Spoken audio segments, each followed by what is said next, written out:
Hello, dear listeners, and welcome to episode 3 of the GeekAut podcast. My name is Alvin, and today I am joined, as always, by the wonderful and interesting man from Ireland, Owen Hello. Mason, and the fantastic, interesting, and super talented Simone from Sweden.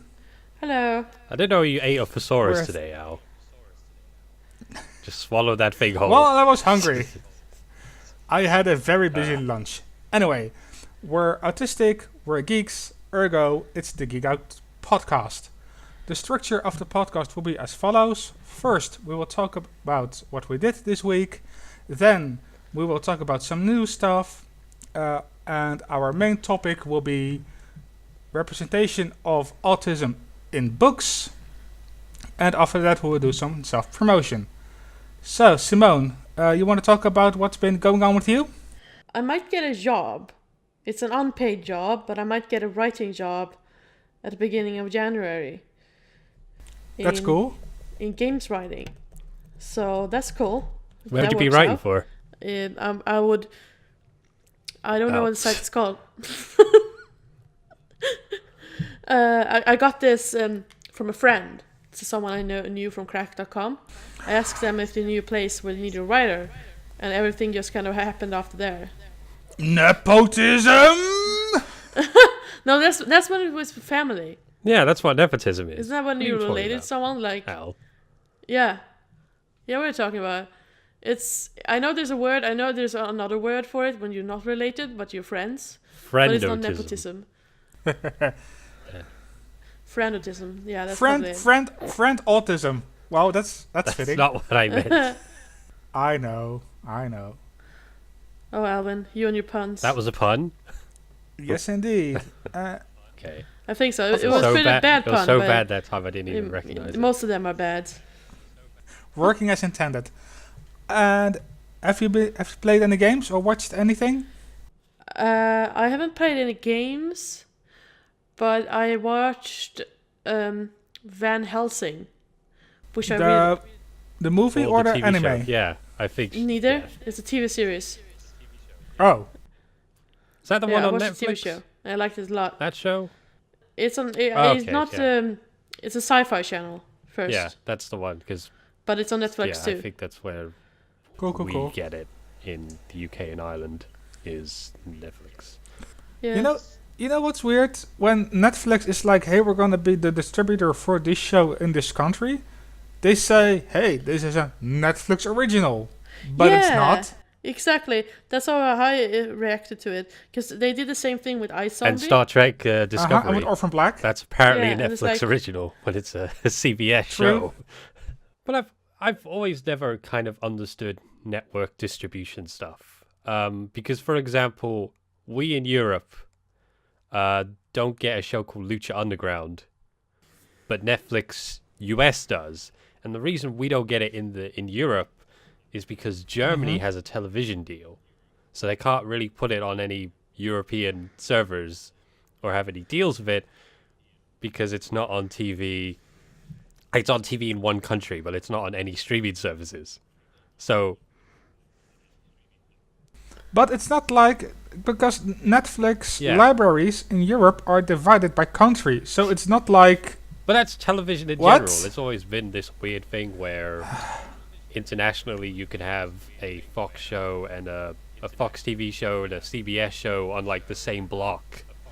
Because either because somebody gets the deal to show it on that channel, or like they're done by the same production company and they own that channel in that country.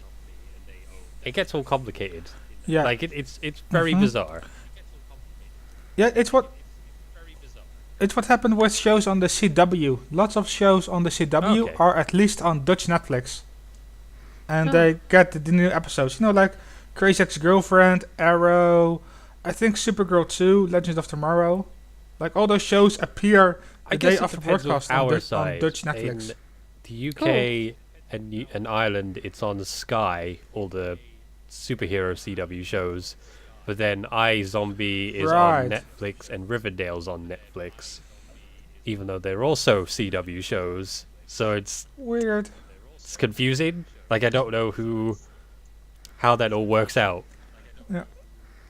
And with Orphan Black, there was this weird thing where Orphan Black is a BBC America show.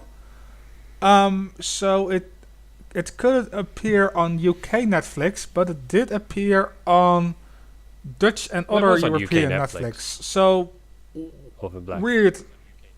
Or was it a brief Well, period I think of there time? was like Is that what you're saying? it was a bit weird. We have could such be- thrilling conversations on this podcast about autistic It's people. weird. It does. Owen! Owen, what have you done with your week, mostly media work. consumption-wise? Well, I was mostly working on because I'm on a web development course, so that's just been taking up a lot of my time. But I played a game called A Hat in Time, which is now on PS4. And I don't usually grab indie stuff straight away. Like I usually wait a little bit. But there's something about it that like charmed me to it. And it's gonna sound weird. A Hat in Time is you're playing as a girl who has a spaceship and it's powered by these time pieces. And then somehow a mafia guy comes from this planet from Mafia Town, which is the first level of the game, like breaks in, smashes the safe open. Well, no, he smashes the ship and like for a second air's, space is coming in. And then all the timepieces come out. Hence, you have to collect all the timepieces to power up your ship again. It's a platformer. It's weird. I'm going to say this kind of weirdly. Like, it feels like a weird fusion of Super Mario Sunshine and Super Mario Galaxy. Mm-hmm. Because there's parts of it that Okay. are very Super Mario Sunshine-esque, where you go into a level, and there are certain tasks, and you complete them, but there's also side levels where you're not using... Oh no, you're still using the powers that you get, unlike Super Mario Galaxy with Flood. But you're doing these tasks to these secret levels to get more timepieces. And it's weird in how much of a throwback it feels, but then also how much detail goes into the graphics, the voice acting, the music, various other bits. So would you say that, unlike Ukulele, which had a lot of bad throwbacks in its gameplay, this has good throwbacks in its I gameplay? actually really like Ukulele without as a the game. frustrating I need to parts? get back into it. Like, it's very much... Like, I don't think Ukulele hides the fact it's a Banjo-Kazooie spiritual successor. Like, if you go into it knowing it's a Banjo-Kazooie spiritual successor, you'll be Right. fine with it. This one is a bit weird because it's very good visually, but the one thing that kind of hinders it, and I think this is part of its throwback, and I could be very wrong here, is the camera is very much retro based. Like, it's very... Like, it follows you around when it needs to, and then there are just moments where it just swings, and you can't see where you're going, and you fall off the edge, you lose a life. Well, there's no lives, actually. It's weird. But you can't, like... You fall off the stage, and then you just, like, go back and carry on the stage. So you could lose loads of times and still get back. Unless you quit the level, then you have to start all the level again. Which... A Hat in Time. It's still very much worth it. I feel like it's... on the store right now, it's slightly cheaper than the new Bubsy game. Like about, I'd say, a couple euro or a couple pounds. And it's better. It's much more... There's a lot Good to to know. like. So I put some time into it just because it got me from... And there's, like, it got me from the offset, from the concept and how it's all going. Like, right now, like, you first meet up with somebody called Mustache Girl, who's a girl with a mustache. Like, that's her gimmick. Like, she's really good at fighting. She wants to beat everybody up. But that's her name. It's Mustache Girl. She's got a mustache. Like, okay, fine, let's go with it. But there are very cool aspects of it. No, she's just a girl with a mustache. Like, that's it. I went to a wrestling show last night, my first in Dublin, and it was awesome. The wrestling, yes. This is Over the Top Wrestling's annual show at the National Stadium, which can hold 2,200 people, which is big for an indie. Because I'm used to going to York Hall in London, which is about 1,000 less. And it's more compact. This one is a lot more spread out. Like, I put a picture up on my Twitter at Owen Mason. It was pretty much sold out. Was there it was like sold a couple out? seats that didn't get filled, but the crowd is very passionate. Like, I'm very used to a passionate London crowd, but like an Irish wrestling crowd is fantastic. And the card was pretty good too. Hey, that were Yeah, better than some For sure. In WWE that, live comparison events. button. Yeah, the card was stacked. There's just the elite were there, so which was one of the reasons I went. So you had Marty Scurll, the Young Bucks, and Cody Rhodes. Yeah, for our non wrestling audience, So who are the elite? the elite are sort of a spin-off of a group called Bullet Club from New Japan Pro Wrestling. Who, if you are a wrestling fan, even a casual wrestling fan, you've probably heard of them at this point, because WWE are ticked off at them for a variety of reasons, including being the highest selling shirt in Hot Topic in America, which is quite a big deal for a non-WWE shirt brand, or any brand, in fact. Like, What? WWE being upset about wrestlers they don't I control know, taking their market shocking. share? No way. So the Bullet Club is the to put it lightly, the Bullet Club is kind of a sort of throwback to American stables, except it's kind of different. They're like a lot more taken seriously. They were joking around a bit more, but they're now much more serious. But the Elite's sort of a spin-off of that. So Kenny Omega, who will be taking on Chris Jericho next month at their big Wrestle Kingdom show on January 4th. He leads the group along with the Young Bucks, who are a very popular tag team. Cody, I shouldn't say Cody Rhodes, he's Cody, because WWE owns Rhodes. He's the ROH World Champion at the moment. And then you have Marty Scurll, who for many years was one of the best British talents going.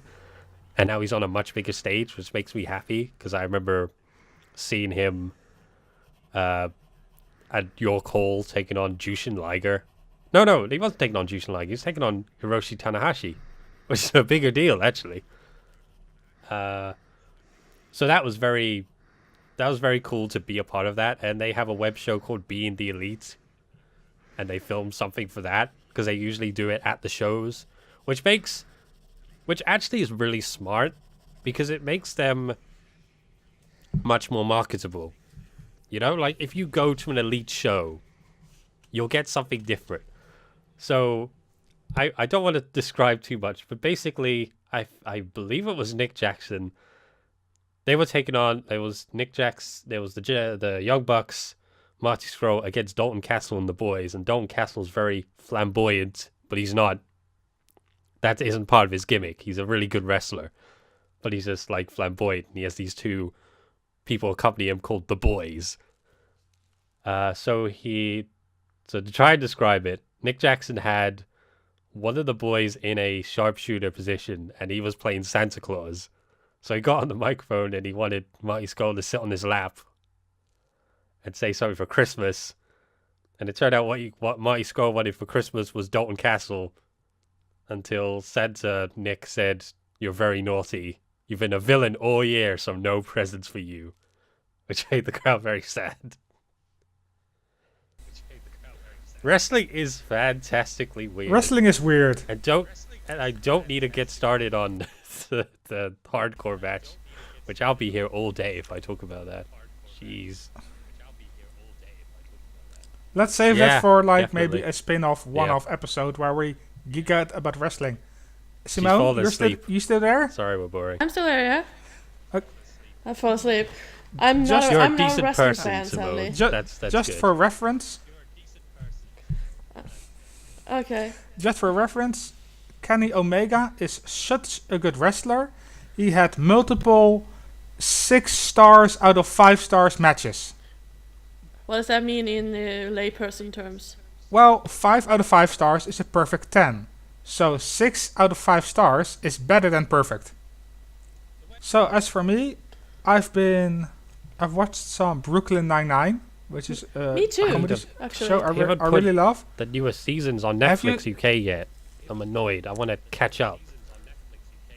No, I guess. do you Go mind on. spoilers? I Have you seen everything, Simone? I've seen to the newest episode. so the Okay, last time, so just for reference, apologies last for the episode I ums, saw, Simone.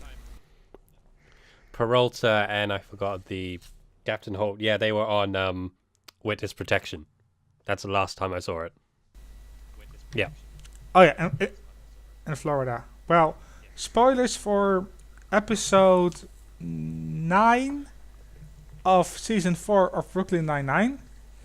Rosa Diaz is now canonically bisexual. Yeah. Because the actress who plays her is a lesbian. No, Am I right bisexual. in say that? Oh, she's actually bisexual. Okay. Yes. All right, that's cool. The Yeah. actress Stephanie Beatrice has campaigned for over a year to have her character in Brooklyn Nine-Nine, Rosa Diaz, to have her be bisexual as well, and to have her date a woman, which happened. And the cool thing, Yeah. well, Happened to be Yay! Kathy Siegel. Because why not? No, I'm kidding. do you want to talk about the representation in the episode, Simone? Sure, go ahead. No, you do it, because you've been silent for so long. That's what he said. He said for you to do it. I'm eating an orange. Well, sorry, I decided to eat an orange. It was a bad idea. That's a good idea for a podcast. Orange, you glad I asked you? No, Al. Oh, Al, the pun maker strikes again. But yeah, it was actually very nice. It was very nice how they brought it up. She basically said to what's the best friend called? Boyle? Boyle. Yeah, she says to Boyle that it's a woman. I'm dating a woman. This is no big deal, and they don't make a big deal out of it, but it's still there. And I liked it that they made it so normal. There was like just a side note. Because that's how in real life your sexuality isn't just everything you are. It's just part of you. Mm-hmm. And it was nice that they didn't make a big deal out of it. They just treated it as normal. Yeah. And that felt good. And the character Rosa Diaz, she explained to Boyle that she didn't tell anyone beforehand because it wasn't a big. She didn't want to make it a big deal, and she didn't want people to think differently of her. Yeah. And Boyle was kind of pushy in the episode, but later at the end he apologized for being pushy and noisy. So that's Yeah. cool too. Exactly. And it wasn't a big drama thing. It wasn't Boyle, because the interesting is Boyle. He started out as kind of a creep in season 1, Yeah. but he changed. He's still a bit of a weirdo who thinks, well, He says weirdly sexual things. yeah, but he's not a threat, and he didn't say weird sexual things after Rosa came out to him. Yeah, exactly. So He became a yeah. pretty good character, I feel. yeah, that's what I love about Brooklyn Nine-Nine. For those who don't know, Brooklyn Nine-Nine is a police comedy show set in the 99th precinct in Brooklyn, and it's hilarious.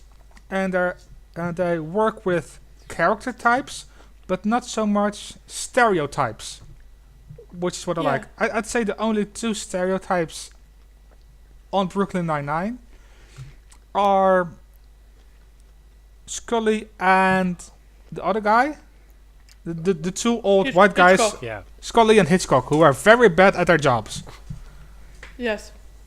But There was also an episode where they actually revealed they were very good at their Yeah, jobs. they just don't True. want to do very much work. They just, if they That's put true. themselves out as incompetent, then they won't get work. Which Yeah. is really clever. I like that. So, the police chief is a gay black man. The second in command, the lieutenant, is Terry Crews, who's awesome. Shout out, much love to Terry Crews. Yep. There's Agreed. there's two Latina women, but they're not like, they're not made spicy. I mean, Rosa Diaz is dangerous, but if you call her spicy, she will kick your head off and throw it in the dumpster. And the other one is called Amy. And there's two black men, there's two Latina women, there's a white woman called Gina Linene, and she is just amazing. She's weird and funny and weird and funny and weird. Yeah.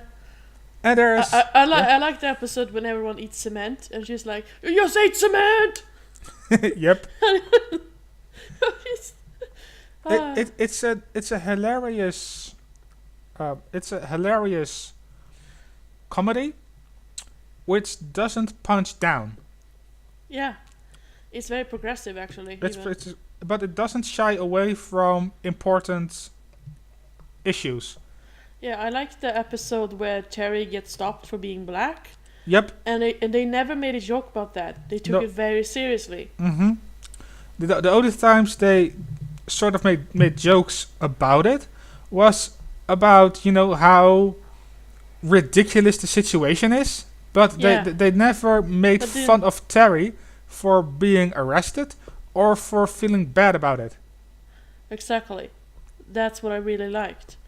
Like, everyone around them was supportive and said, "No, you're right, this is bullshit." Exactly. I've been listening to a fictional podcast. Well, not so much a podcast. They were radio plays by the BBC. It's called Cabin Pressure, and it's about two pilots, an owner of an airline, and like the steward or something. It's very funny. And one of the voice actors is Benedict Cumberbatch before he got his big break. And then the cool thing is, all of the episodes were recorded with a live audience. And it's funny, and I like listening to it. Sounds Yeah, it's interesting. pretty cool. As for playing stuff, yeah, Cabin Pressure is highly recommended, except for the episode about which is called Kuala Lumpur, which is bad, but the creators have also said, yeah, that's just a bad episode, so you can skip that one. It's not plot relevant. As for games, I've been playing the beta for Monster Hunter I World. played a bit of on that the this PS4? morning, actually. It's a lot of fun. For those who don't know, in Monster Hunter you quite literally hunt monsters. You can do it alone, you can do it in a group. There's tons of different kinds of weapons you can use, from a giant hammer to a bow to a combination of, I'd say, a giant club and bagpipes, which is weird. And it's fun. And also you have a cat companion called a palico, and you can dress them up. It's really cute. Oh, kitty. So Yep. I've So- never That's I fun. tried to get into Monster Hunter a couple of times, and it's never quite worked out for me, just because it feels like there's too much work to be done. But weirdly, I feel It can be a bit overwhelming. weirdly I played a little bit of this one, and it still feels the same way. But then it's also also on the other hand, it looks really good. I have a It's 22 gorgeous. inch TV. It's not very impressive, but it's one of the few games that kind of makes it stand out, and that's kind of special. It just looks really good. So It's a very pretty I'm game. curious about it. I might try some of the multiplayer, see if I can jump in with some people later on. Yeah, I'd be happy to team. that'd be I'd be cool. happy to We'll team do up with that. you. Yeah. Maybe you could stream it? Yeah, actually, that would be a good idea. I could try and set up the old GeekAut account. Maybe I'll throw that out there. If I don't know. Cool. And aside from that, I've been playing some more Crypt of the Necrodancer, which is a combination of dungeon crawling and a rhythm game. So that's weird, but a lot of fun. And I've been getting back into Horizon Zero Dawn, which is one of my... It's probably my game of the year in creeped a bit into that, 2017. though. I need to It's that get good. back into that fully as well. So I would like to share my depressing story. Unfortunately, I've thrown it out there. It's not as bad. Yeah, of course. So It's the Chancellor in the United Kingdom. Yeah, the Chancellor of the Exchequer was in a Treasury meeting this past Wednesday. Yeah, for the UK government, should mention that. And he was just talking about the low economic productivity levels, which he reported on during the autumn budget last month. And he said that the high levels of unemployment, particularly youth unemployment, will be felt for many years to come, which is absolutely fair because businesses don't really care about actually paying young people for jobs through zero contracts or whatever. And so people feel unmotivated to actually get a job, get a proper paying job, because they're not experienced enough. That's a whole different conversation we won't have on this podcast. Then he said this, and I've got the full quote. I didn't want to misquote him. I feel like it's important to get the full quote out there. He said, "It is almost certainly the case that by increasing participation in the workforce, including far higher levels of participation by marginal groups and very high levels of engagement in the workforce, for example, of disabled people, something we should be extremely proud of, may have had an impact on overall productivity measures."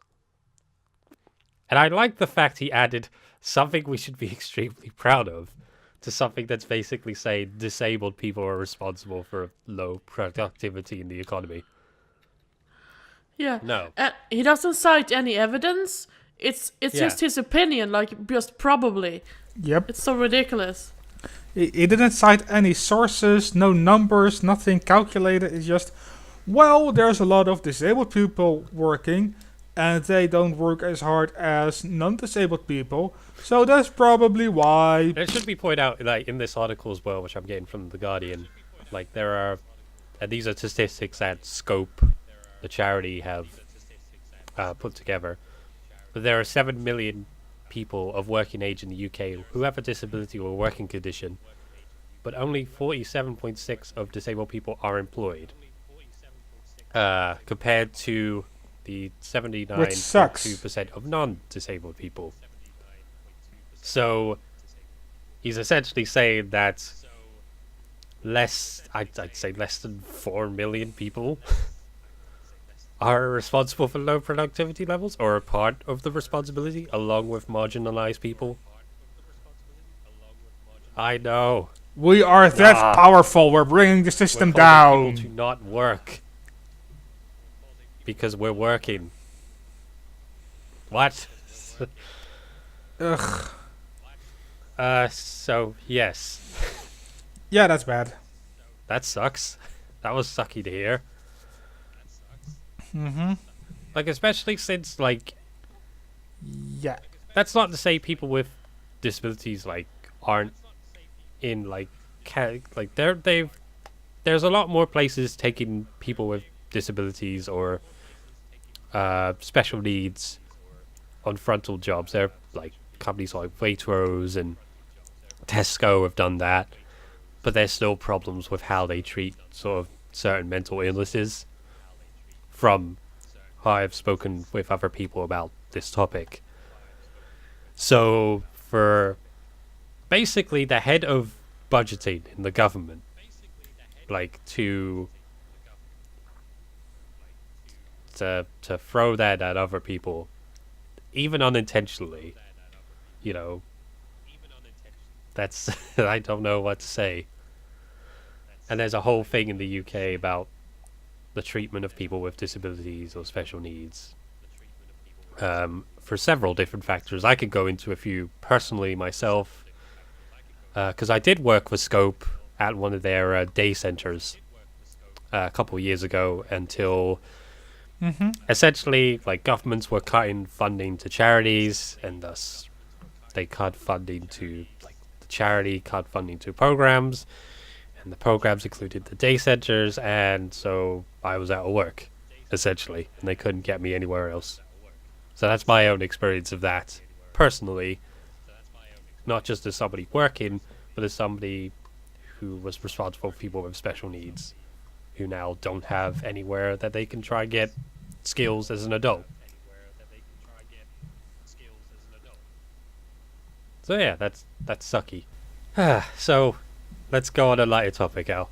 I just thought I should throw that out there and just say that it's crappy. Yeah. So let's talk about representation of autism and autistic people, specifically in books. And well, there's 3 books we want to talk about. Let's start with something positive, then something ugh, and end with something positive. Simone, would you like to talk about what you want to write? Yeah, but also don't know I'm writing a book. And it's about an autistic girl who grows up in a prison fort that floats in the sky. And she is orphaned, and she started looking for her parents, because I wanted the theme to be about choosing your own family. So instead of finding her parents to be this dream ideal, like she has this very childish view of what parents should be. And when she actually finds her parents, it's going to turn out that the relationships she already has are much more important than them. So I'm writing a book about that. I think it's pretty good, even though the first draft is terrible, which first drafts are. It's sort of like word vomit, just kind of bleh, a story out, and then just you go back and you edit and you make it actually good. That's how books work. Yeah, you need to shut down your inner editor, because you're gonna want to go back and keep editing those two first chapters, but they're never gonna feel perfect because you don't have the entire story done yet. Exactly. But yeah, so that's what I'm doing.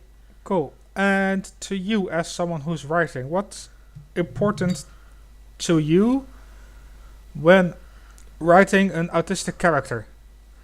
Well, for me, it was very important to make her actually a real person first. Like, the book doesn't actually tell you that she is autistic. I might change this later, but right now the book doesn't tell you outright that she's autistic until much later. I really wanted to add clues that for her, she likes routines. She likes the old people she's always hang out with, but she's still a person. She's not dominated by her disorder. She's still thrifty and able to act on her own, and she has agency. She doesn't just sit around waiting for things to happen to her. She actually goes out and actually tries to make things happen. And she has friends and people who love her and stuff like that. And for me, it was very important to make her a character first, and not something to laugh at or mock, which a lot of books do. A lot of books about autistic people that's more adventure oriented, like story, like not based on reality, like tend to be very condescending towards autistic characters. They're either portrayed as a burden to their parents or as something funny, someone to laugh at. And I did not want to do either of those things. That sounds very interesting. Okay. I look forward to see where that goes. Yeah. Yes, it's an interesting concept. So I'm looking forward to hearing about the progress and hopefully So keep us updated on the podcast, how it all goes. It'd be a cool little thing to... Oh yeah. I'll do what other people do and live tweet their book. We can have a book club of your book. I was kidding, but I can get updates on it. Yeah. I can get... That's not finished yet. Thank you. Well, thank you, Simone. So now we're gonna move on to something a bit less fun, but something that's, well, we have to talk about it. There's this book. It's called To Siri with Love, and it's written by a mother about the interactions she has with her autistic son. Get it? Because you talk to Siri. Yeah, and he's a robot basically. Is she saying with the title? And ooh, is it a bad book? Wow. Yeah. Simone, Like I haven't read it myself, but I didn't have to because all I have to see were the quotes from the book. Like one thing that people mentioned was there's a section of the book where she talks about being embarrassed because her son gets so excited at the supermarket that he starts jumping up and down and giggling. And she writes in the book how embarrassed she is about him. And it's like, you're embarrassed about your son showing happiness? Are you Yep. serious? It's like, you are the worst mom ever. Like how I fear for this child, this poor child that has the mother like that. It's Yeah. like, I will now quote to you the author's note at the beginning of the book. This is verbatim Probably. the quote of the author of the book. These days, it's considered politically incorrect to call a person "quote-unquote" autistic. If you do, you are defining that person entirely by his or her disability. Instead, you're supposed to use person first language. A man with autism, a woman with autism. I understand the thinking here. It's like calling a person who has dwarfism a dwarf. Is short stature the one thing that defines him or her as a human being? But as a tiny friend said to me recently, oh for God's sakes, just call me a dwarf. It's the first thing you see, and I know it's not the only thing about me that's interesting. Unquote. That's the F. Like, there's so much to unpack. For one, autism is not something you can see on the outside of the body. Exactly. It's actually one of the challenges Yeah. with living with autism, because people will not believe you unless they can see it. And second of all, your fucking opinion about what we call ourselves is not relevant. And it's also wrong. It's wrong too. Most people refer to themselves as autistic. It's actually autism moms, as we call them, who are the ones who get offended by using autistic. There are people who do use person first because they feel that reflects themselves better. But in general, what I've seen in my life is that there are autism moms that are the people that get offended when you call someone autistic or call yourself autistic. Like, I've actually been told by someone that you shouldn't say autistic, you should say person with autism. A neurotypical person said that to me. And it's like, you do not demand what we call ourselves. And this whole idea that this mom has about, I'm going to write a book about being someone who knows someone who has autism. Like, it's the least interesting perspective you could find. It's like when white boys write about minorities. It's like, it's not something you want to read. Because white boys are mediocre. I got some nice misandry in there too. But yeah, seriously, that book is... Everything I've seen about that book is offensive and terrible and just... Oh god, she's like the worst mom ever. She actually pressured her son into getting sterilized. Oh my god. No. And she writes about it in the book. Oh my god. God. That's disgusting. I'm all eugenics. Yep. Oh my god, she's a disgusting human being. And she thought that the reaction to her book would be anything but disdain. Yeah, and I don't understand how she could think that. And she's actually angry with the hashtag actually autistic community because she's now framing it as they're attacking me for my free speech. No, we're attacking you because you treat your son terribly and you should go away. Like in Sweden, it's illegal for parents to decide if a child is going to be sterilized. Because what used to happen 2 generations back is that pedophiles would sterilize girls so they could have sex with them without, getting them pregnant, because contraceptions were not as common then. That's actually something that happened to my grandmother's sister. Wow. And it's like, and it's autistic people, even before autism was a diagnosis, autistic people, like the pre-existing, they were called other things. You were called an idiot. You could be declared an idiot in Sweden. It was an actual diagnosis. And these people were people who would in modern time be diagnosed with autism. And these people were one of the most common people who were forced to be sterilized against their will. Because people thought that these idiots, quote-unquote idiots, didn't deserve to breed. They deserve to have children. Mm-hmm. Like... Yeah, so... and there's a lot more wrong with the book. The number one... The top organization she lists as her research list, on her resource list, is Autism Speaks. Yeah. If you know anything about... If you actually cared about autistic people, you wouldn't use Autism Speaks as a resource. Yeah, I don't think she's very good at autism. She's not very good at autism. I don't think so either. And there's some more stuff. There's a thread. You can find it on the hashtag boycott2Siri. If you go on Twitter, go into the hashtag, you see why people don't like the book. Yeah. You can also see very angry tweets from her too, the author. She's mentioned and added people to her book without their permission. So that's wrong. I need to mention this. In one of the quotes, she calls a real human being a manic pixie girl. Yeah, because that's what you say to someone who is like, "Hey, I don't like you mentioning me this way in this book," and your reply to that is, "Well, you're just a manic pixie dream, whatever." Like what?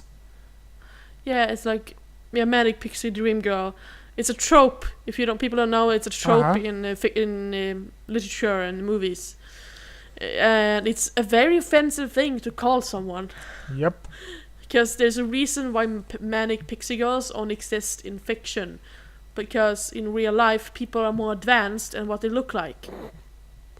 Like, God damn it, this woman! I hate her so much. This all reminds me bad. Actually, and I kind of just remembered this, and I don't know how I did, but when I used to do stuff for the National Autistic Society in the UK, they used to get me to review stuff. So I reviewed the Rain Man play when it was in London, which was actually pretty... I didn't know the context of anything. I thought it was pretty good, but now I've a bit... I think the acting was good. I'm not, say justifying the source material, so to speak. But then I was also asked to review, before it came out, Jodi Picoult's House Rules. I don't know if any of you heard of that book. Is that a thing you mentioned last episode? No, that's the Book of Henry, which I will gladly mention if people want me to. You actually promised that last episode. You mentioned it. I did. I will. But House Rules, I was given it because I'm an autistic person. They want my perspective for the magazine and stuff. And it's essentially about a boy who goes to court because of a murder that happens to his carer, and because he's autistic. The boy's name is Jacob, and he's very Asperger's. Very Asperger's. He doesn't look at people. Very Asperger's. It sounds... It's literally described... I've got the website in front of me. It's literally described Jacob's behavior are hallmark Asperger's. Oh. It's not looking into someone's eyes, similarity tics, and twitches, and inappropriate affects. And he's obsessed about... From what I remember about the book, he's obsessed about going to watch Wheel of Fortune every day. I think it's Wheel of Fortune. It's been a long time since I read this book, but I remember a moment, and I don't remember exactly what it was. I think it was that he was getting arrested for murder. when I was on the underground train, I was reading the book, and it hadn't come out yet, so it was the what do they call it? Not the transcript, but it was something like the rough copy. It's not the book that's Like in a stores manuscript. now. Manuscript, that's it. So I had the manuscript, and I remember reading to a certain point. I'm like, just flop the book down. I'm like, I don't want to read this anymore. What am I doing? I hate this book. Yeah. This twist is awful. And then it turns out, spoilers, it turns out that it was an accident. So, like, she fell into the bathtub and cracked her I don't head. think anyone is gonna hate you for spoiling that book. Yeah, whatever. But it's... I just remember all the courtroom scenes being, like, so ham-fisted. And, you know, the judge, you know... Like, the intention there was to be trying to recognize how the court systems are to people with special needs, which is justifiable, but it's done in such the wrong way that it comes off that it's a critically acclaimed author. Like, Jodi Picoult's not a small-time author by any stretch of the imagination. But it comes off that she didn't do the proper research needed. Yeah. She had a very basic understanding of what autism is. Yeah, and really comes off that way. So that was the thing that I wrote that in my review, and I remember actually, now that I'm remembering it, I remember getting an email, my first ever not an argument email, just like a response, and guess what it was? It was from a mother with autism. Because they all are. And they're like... And she just wrote... Oh boy. I disagree with your review because my son has autism and it's accurate to him. And I didn't respond because I was just at the point where I'm like, you just don't know. Yeah. Because I'm an actual person with autism and you're not, so... Whatever, lady. Yeah. I don't even remember her name. I haven't found the email since. I might take another look for it. And if I do find it, I might read it on the show. Yeah. Let's make Maybe. fun. Yeah. I won't say any Yeah, names. yeah, Cause It would be not say fair. retracted. That'll be cool. Yes. So I will, like, after you've done everything, I Yeah. will talk about the So, memory, 'cause I should. but- To I By the way, promise. Owen, there really is no problem if we overshoot by an hour. Like, Oh. 1 hour timeline is just oh no, of course. what's it called? Yeah, a target. Yeah. A target. Okay. True, true. I wasn't going to say we're recording too much. Don't worry about it.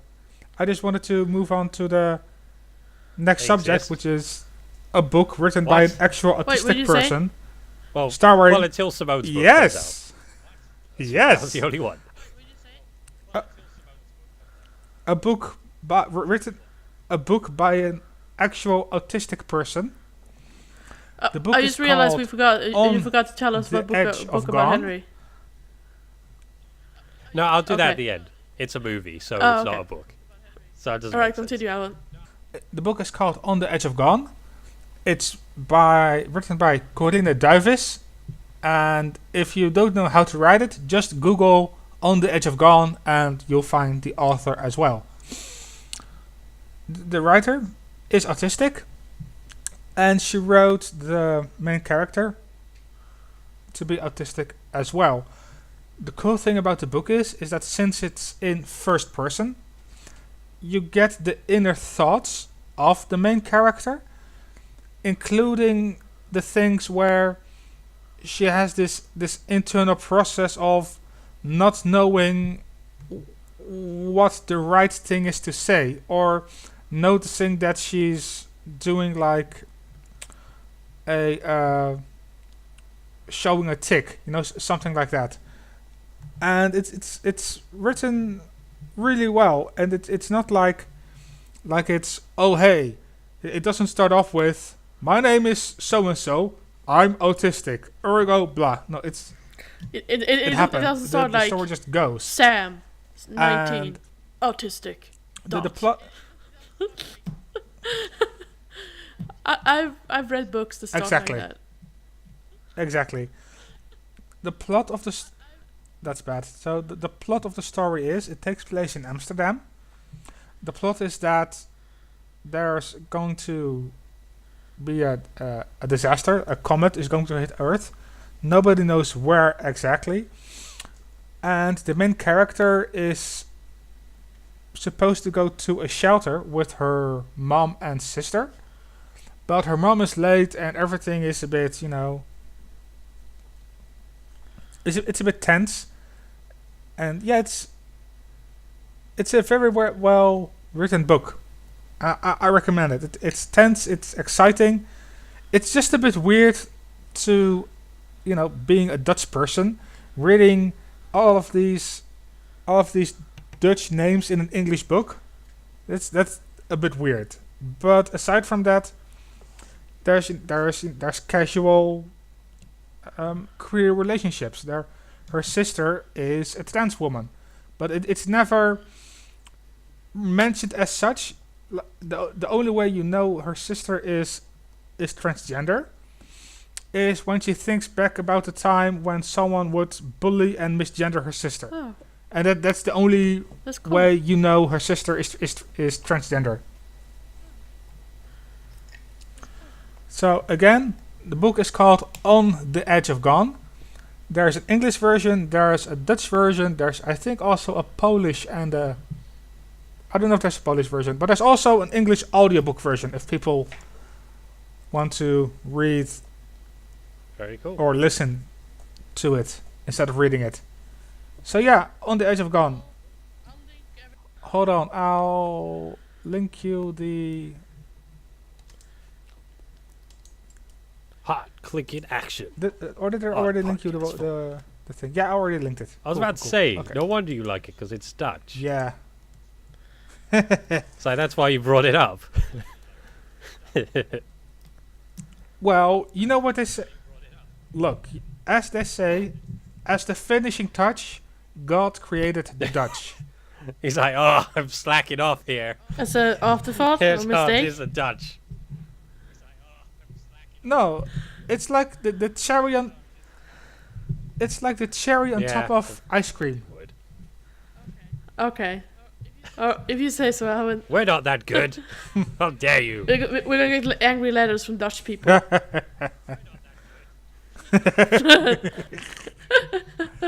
Yeah, Oh, the we're Book of horribly Henry. racist. Okay, so Owen, Oh, go ahead. what a glorious spectacle it was. So I should The put Book this of out there. Henry. I don't usually go see movies that I think are bad. One, because I don't work in film reviewing as much. And two, life's too short. Like, if somebody tells me a film is bad, I'm not going to go see it. Or like, if it looks bad to me, Yes. not even somebody tells me. If it looks bad, I'm not going to go see it. Well, bad movies can be fun to go to if you have a friend with you so you can laugh at Sure, it. yeah. I mean, I'm usually going on my own for these things, so I'd rather not. I'd rather go something that I'll enjoy, that I at least, have fun with.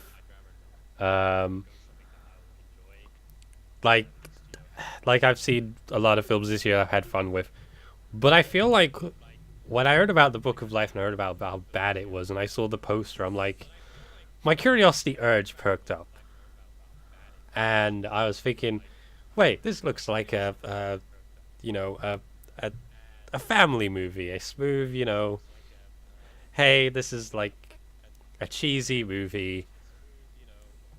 I don't like. I showed one of our friends, Tilly, the poster, and I showed other people the poster, and they said, it looks normal. Like when I tell them the plot and I show them the poster, that they don't recognize what it is, and they don't see that, there's no connection. Like they don't know how it could be marketed a different way. So, trying to figure out again. So Henry lives in a small town.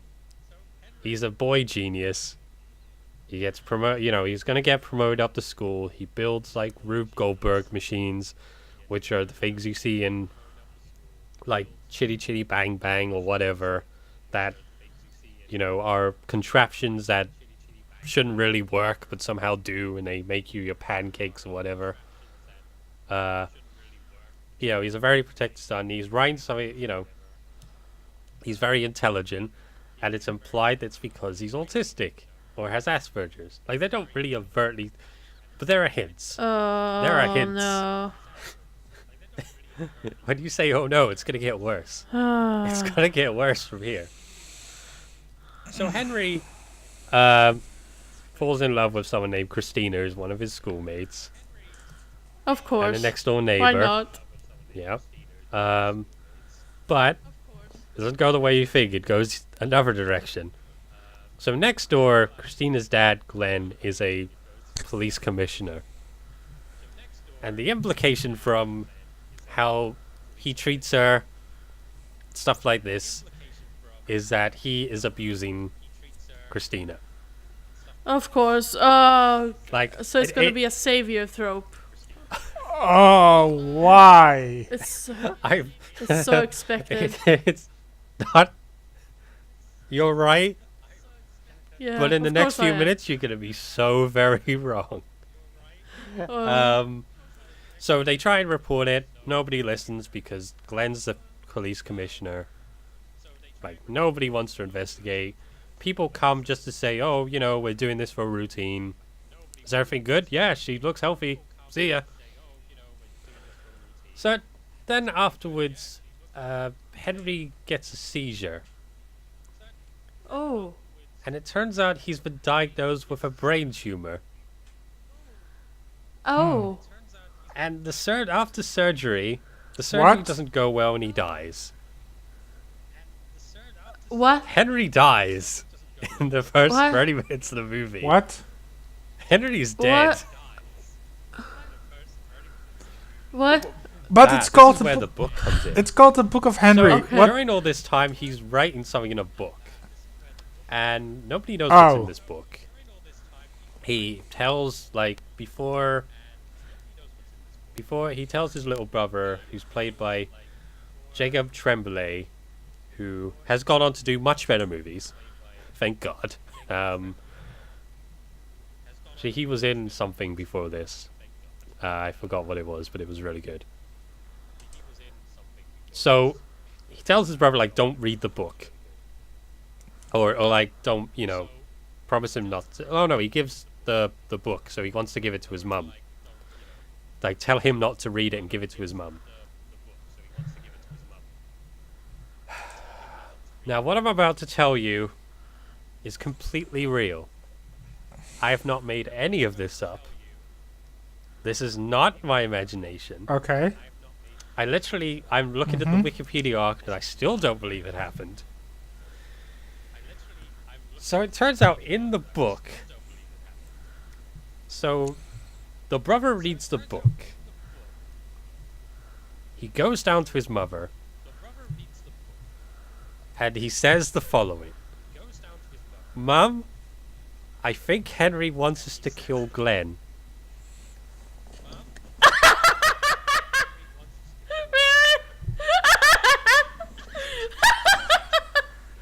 What? Oh my god. So Terrible. in this book is a elaborate plan that Henry has gone through.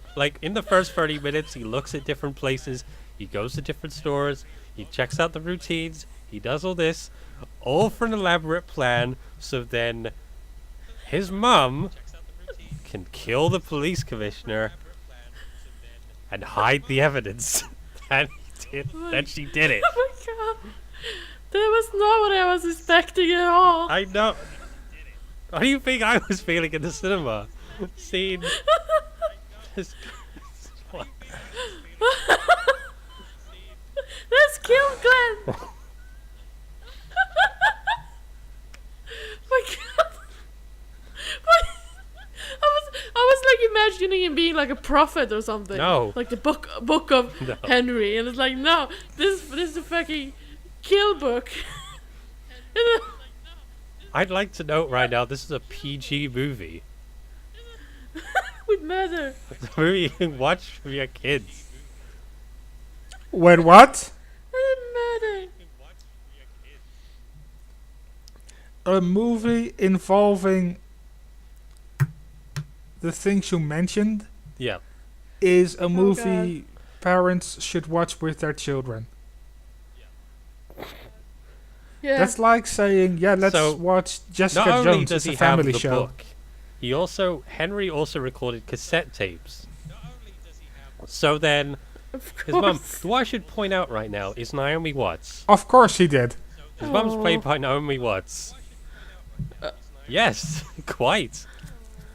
There's a She could have bunch done of much famous better people in this movies. cast. Sarah So- Silverman plays Naomi Watts' friend, for example. I don't know. Even though she's problematic, I don't know how they roped her into this movie. She's there. Oh my It god. happens. I don't know. So, Oh yeah. so Henry's also Yeah. recorded these cassette tapes that her mum puts on and goes through this whole scheme.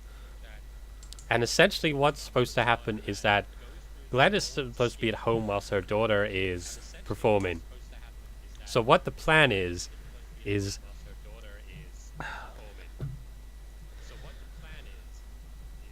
Henry gets his mum to buy a sniper rifle.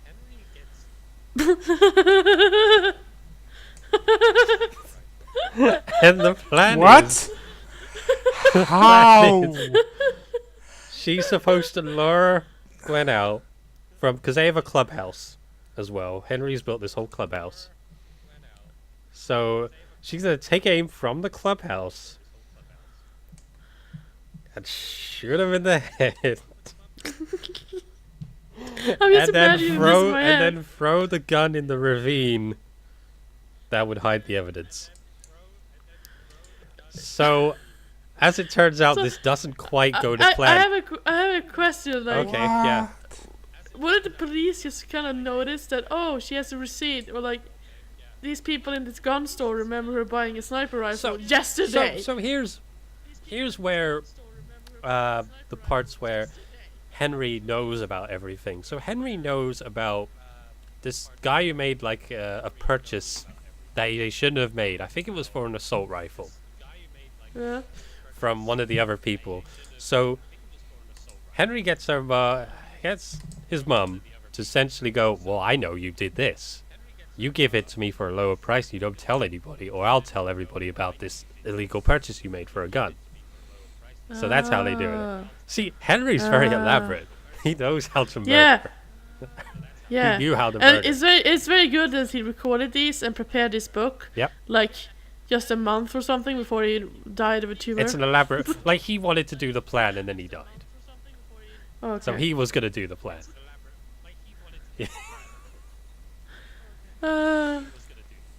Wow. Because that's what autistic Mhm. people do. Meticulously plan stuff because reasons. In such a way that other The people plan didn't go can well because also... this is the point where... So, Henry's mum, Susan, always relied on Henry to, like, help her in the house, help her with taxes, etc., help her. So when Henry dies, Susan's distraught, doesn't know what to do. So she ends up following this entire plan, like having no problems with it, Oh, right no. until the point she's about to shoot him and go. And she goes, like, because Henry's even speaks about going, take the shot, Mom, take the shot, and it's all in the recording. It's great. It's like, what the hell? What a great timing. Yeah, because he knows her mum. He knows his mum, like to the point, full on routine here. You know, he knows her. Oh my god. And then she like takes off the headset and goes, "You're an adult. Oh, like you're a child, and I'm an adult." And knocks down the headset, and then like gets her spotted by Glen, who then goes, So he's saying, "Oh, we're gonna get away with this," and then somehow, this is never explained. The police come to his house. Comes to Glen's house because apparently they've somehow found out that abuse is actually happening. Never explained. Spirit of Henry appeared before them. Exactly. Yeah. Even He though said, they a didn't cassette tape to because them he was very adamant about this. They didn't listen to her before. They didn't listen to him before, I should say, and now they do, for some reason. And so, at the end of all this, Glen goes to his house because the authorities are outside, and he kills himself. Okay. Yeah. Oh, but don't worry, Susan adopts Christina, so it's all good. Oh. They have a daughter. Okay. That's cool. Oh wow. It's not. What a goddamn movie! The thing that cost College Prepper his directorial gig. Wow. Probably Okay, so in Jurassic World. He's still writing the movie though. So it's not that hopeless. Oh no, it didn't cost him that. It cost him the Star Wars Jeez. Episode 9 gig. That's why Oh, that's a shame. J.J. Abrams is doing Good. another Star Wars movie. It's all because of the Book of Henry. Book of Henry. I'm assuming it got terrible reviews. Yes, very much so. that like I don't get attracted to movies with horrible reviews. I just go, I don't see them. But there was something about it that I couldn't help but like want to see. And then I saw it and I'm like, oh, I get it now. I get it completely. It was one of those that's so bad it's funny. I was stunned. Like when I like laughing, I'm laughing now. But when I was there and I heard those words from Jacob Tremblay, who's Peter's, I think Henry's Henry brother. wants us to kill Glenn. Yeah, I was like, am I what? What? What? What? Why did someone read the script and thought it was a good idea to make the movie? Well, So- Jacob's a kid, to be fair. He's taking all the work he can before he goes to like wander and does something better. I guess that's how it worked. No. Well, let's go through the cast list and mention the famous people in the movie. So we have Naomi Watts. Sarah Silverman God. plays For her some alcoholic reason, Sarah Silverman is in the friend, who's a movie. waitress. Because Susan also works as a waitress. I mean, she would, but What? Lee Pace is Why in the is movie. Bobby Muller Did had they in this read the movie. script? I just Why remembered is he was Lee in Pace it. in this He movie? plays the boss. Why is he in this thing? Why? Like, did someone not understand that a murder movie about a dead autistic kid isn't very good? It's like, let's kill Glenn. And Dean Norris And is then- in it, and who's then- also in Breaking Bad. And I Yeah. have to say that the movie has such a cheap ending because it doesn't even end with them taking a shot. But he dies anyway, so everything is solved. Yeah. So it's like, what? Why? What was the point of the whole movie? We don't even get to kill Glenn. You tease the Glenn killing and nothing happened. Well, he killed himself. So, Yeah. But that is so much sadder than if he would have been murdered. yeah. I see the problem here. If the kid actually was autistic, he should have written, we should create a set of circumstances in which it will be inevitable for Glenn to take his own life. Now that's how an autistic person Oh, would God. want to kill someone. Yeah. This is so It's- bad, it's it's doing the making impossible. autistic people Like, I sarcastic. should That's come how out and bad say this that movie it's is. not fully implied he's autistic, but they make enough references. That's... Yeah. Yeah, it sounded like the autistic boy genius trope, which is a very bad trope. Yeah. Yeah. So, on this We're note, closing the Book of Henry. with the Book of Henry, Oh, we do. Actually, we still have some questions were asked. We Yeah. were asked them last time, but we didn't answer them. So let's answer them now as like a way to round up the show. I could. Does anyone have the questions at hand? I do. Sandry. My good friend. We got a question from Sandry, Zandri, indeed. and they ask. There's a lot of questions. One thing I can talk about is autism in women and girls, and lack of diagnosis or representation. Yeah. I talked about this a little bit in the first episode that You can talk some about it now. yeah, well, women are generally, at least the one who are gendered as women and treated as women growing up. We're basically trained to be more quote unquote normal because it's very socially unacceptable for a girl to be loud and take space and do things like that.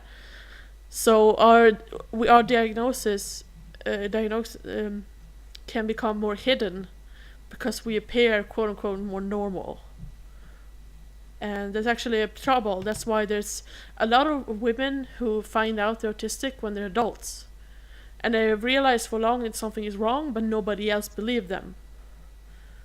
So there's a very high amount of women And who the are only diagnosed way as adults. They do get proper because they diagnosis. were They show invisible those as children. traits straight away.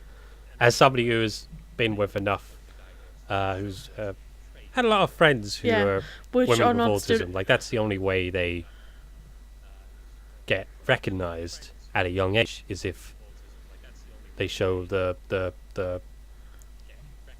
not the diagnosis, but they show the symptoms.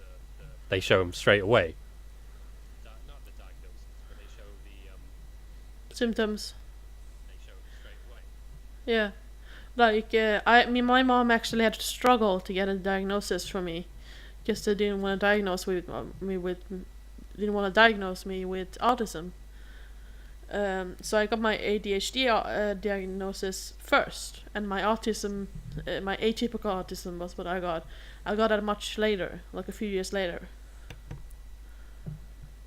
But yeah, there were some other questions. These are though, things we will but they discuss were about on serious other stuff, episodes. as ABA Like, if we do it therapy now, and then- MMS, and Yeah. yeah, Yes. we will be here for 2 hours more. We will bring it up again in the future and make it a part Yeah. of the segment. Exactly. So, but I think that's all we have time for this week. And Yeah.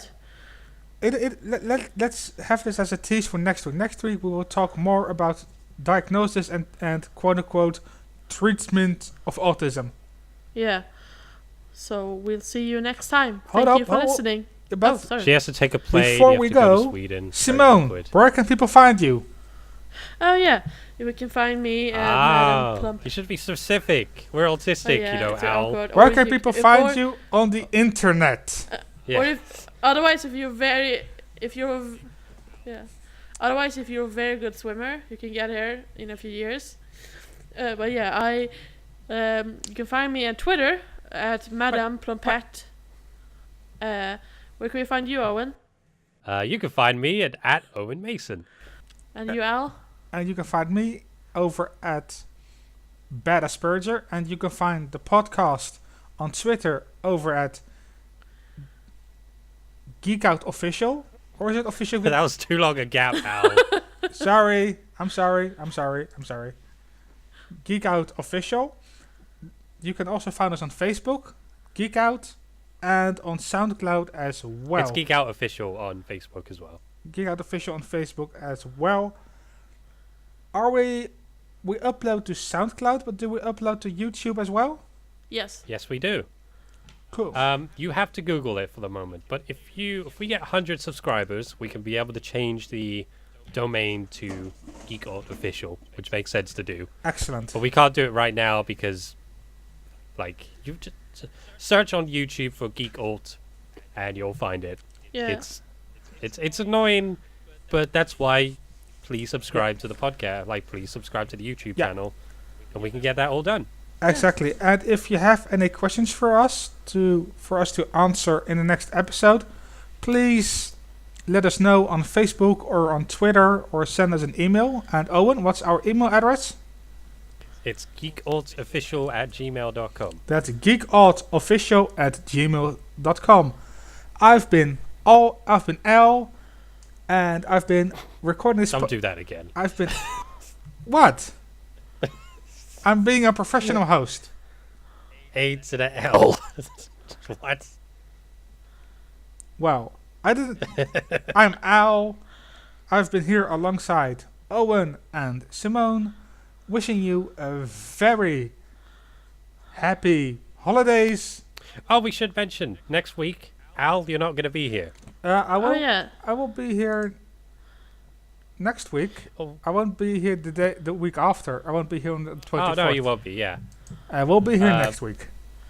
We should mention that next week, Simone will be taking over hosting duties. Indeed. And in 2 weeks' time, Al will not be here. Because I will be on holiday. He'll be on holidays. We are working on trying to get somebody to replace. We're not going to mention any names yet, because nothing's been nailed Finalized. down. But then I'll be me taking over hosting duties for that episode, with that person coming in to replace Al, hopefully permanently. So anyway, Thank you for listening, and see you next week. See you next Bye-bye. week. Bye.